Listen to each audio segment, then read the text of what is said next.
जिस इंसान के मन में ईर्ष्या का भाव उदय हो जाता है वो खुद को तो उस आग में जलाता ही है, लेकिन दूसरों को बर्बाद करने के चक्कर में वो खुद के लिए भी पाप का गड्ढा खोद लेता है। अगर कोई इंसान आपसे ज्यादा कामयाब है तो उसको प्रेरणा बनाकर दूसरा इंसान कामयाब भी हो सकता है, या फिर उससे ईर्ष्या का भाव पालकर खुद को ही नर्क में ले जा सकता है। आज इस वीडियो में मैं आपको गौतम बुद्ध के एक ऐसी कहानी के बारे में बताऊंगी जो आपके बुरे वक्त में काम आएगा और जिसे सुनने के बाद आप आपके जीवन में बड़ी से बड़ी समस्याओं से मुक्ति पा सकते हैं। इसलिए वीडियो को अंत तक जरूर देखिएगा। दोस्तों, स्वागत है आप सभी का A2 इंस्पायर्ड चैनल में। अगर आप इसी तरह के और मोटिवेशनल वीडियो सुनना चाहते हैं तो चैनल को सब्सक्राइब जरूर कर लें। एक बार गौतम बुद्ध अपने भिक्षुओं के साथ एक सभा में बैठे हुए थे। उस सभा में बुद्ध के चाहने वालों से ज्यादा उनके विरोधी थे। जिसने सभा आयोजित किए थे वो भी बुद्ध से ईर्ष्या करते थे। सभा का आयोजन राजा के महल में हुआ था, इसलिए राजा के सभी मुख्य लोग उस सभा में उपस्थित हुए थे। बुद्ध सभा में जाने से पहले ही जानते थे कि सभा में उनके विरुद्ध कोई न कोई षड्यंत्र रचा जाएगा। सभा में जाने से पहले उनका शिष्य आनंद बुद्ध को सभा में जाने से मना कर रहा था कि आपको सभा में नहीं जाना चाहिए, वहाँ के लोग आपके साथ दुर्व्यवहार करेंगे, ना जाने वहाँ आपके विरुद्ध कोई षड्यंत्र रच रखा होगा।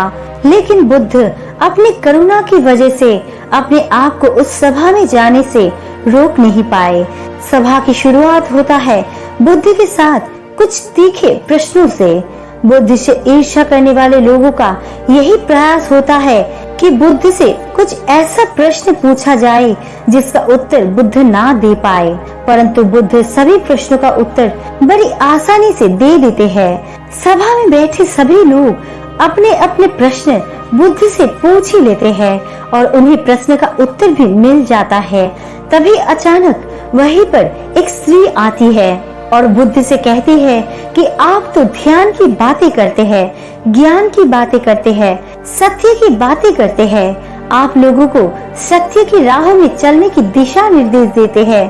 क्या आपके भीतर थोड़ी सी भी दया नहीं? क्या आपको मुझ अबला की कोई चिंता नहीं जिसे आपने गर्भवती करके छोड़ दिया है? क्या आपको मेरे पेट में पल रहे बच्चे की कोई फिक्र नहीं? उस स्त्री की बात सुनकर सभा में हलचल मच जाता है। लोग एक दूसरे से बातें करने लगते हैं। उस सभा में बैठे हर एक व्यक्ति खड़ा हो जाता है और कहता है कि औरत के सौंदर्य के आगे बड़े बड़े ज्ञानी भी अपने घुटने टेक देते हैं, तो फिर ये बुद्ध क्या चीज है?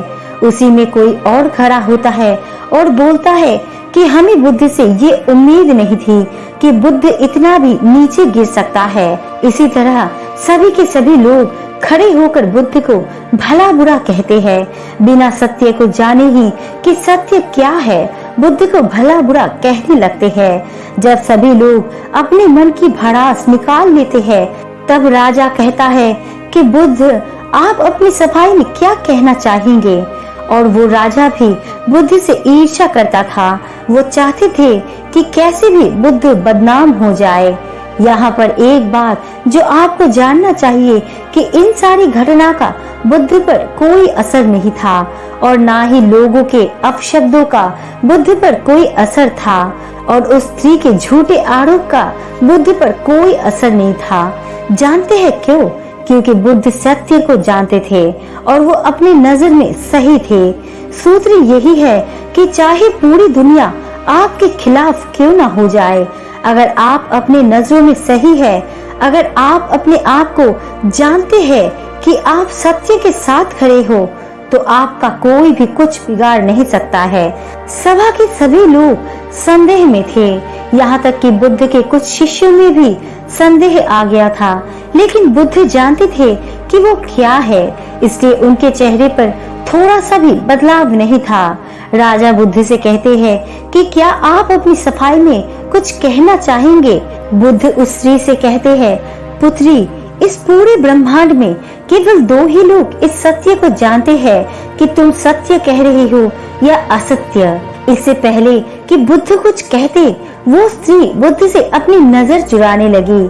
असत्य का सहारा लेने का परिणाम है कि आप अपने भीतर डर का बीज बो रहे हो। अब ये बीज जैसे जैसे वृक्ष बनेगा, वैसे वैसे आपकी समस्या बढ़ती जाएगी। सभा का एक व्यक्ति उस स्त्री से कहता है, तुमने बहुत बड़ी बात कही है।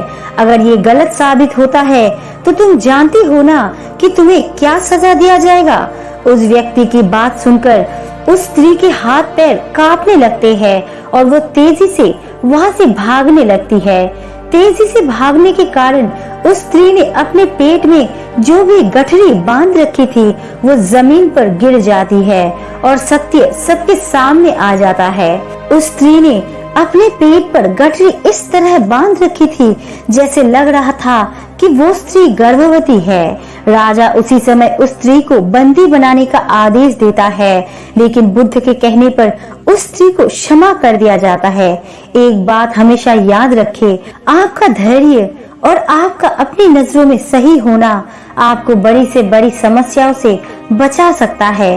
इस बात से फर्क नहीं पड़ता कि कितने लोग आपके खिलाफ है, फर्क इस बात से पड़ता है कि क्या आप अपने साथ है। दोस्तों, आशा करती हूँ गौतम बुद्ध की इन बातों को आप अपने जीवन में अमल जरूर करेंगे।